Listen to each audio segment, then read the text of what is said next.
The following portion of the Design and Remodeling Show is sponsored by Paul Davis Restoration. I'm here with Devin from Paul Davis Restoration. And Devin, today I'd love to hear from you about water damage. What are some of the most common ways that you see homes damaged by water these days? Yeah, we see a lot of sump pumps, after a storm. When we get a ton of rain, we see a lot of groundwater. In the winter, we start seeing a lot of broken pipes when we get below those freezing temperatures. Yeah, and what are some ways that a homeowner can prevent that water damage from happening?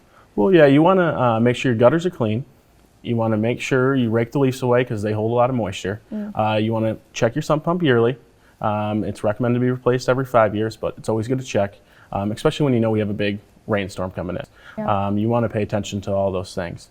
In the winter, you want to make sure your home is kept above appropriate heat, especially when you go out of town. You want to make sure someone's checking on the house and making sure nothing's happening.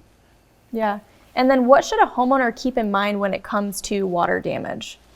Yeah, a lot of people think with water damage that they can clean it up themselves. And then you can clean up some, but it's not always the case. So there's 3 categories of water. There's Cat 1, which is clean water. There's Cat 2, which is gray water. So I like to think of it as when you bathe or drink, but after. Cat 3 is sewage. So Cat 1, okay, you might be able to clean up yourself, but the Cat 2 and the Cat 3, that's when it really gets tricky. You want to make sure you have someone prepared and experienced, and they really know what they're doing to make sure it's sanitary after, you clean it up. Yeah, so really you'd recommend that a professional comes out and takes a look at. Yeah, especially for Cat 2 and Cat 3. Okay, amazing. Well, thanks so much, Devin. Appreciate your time today. Thank you.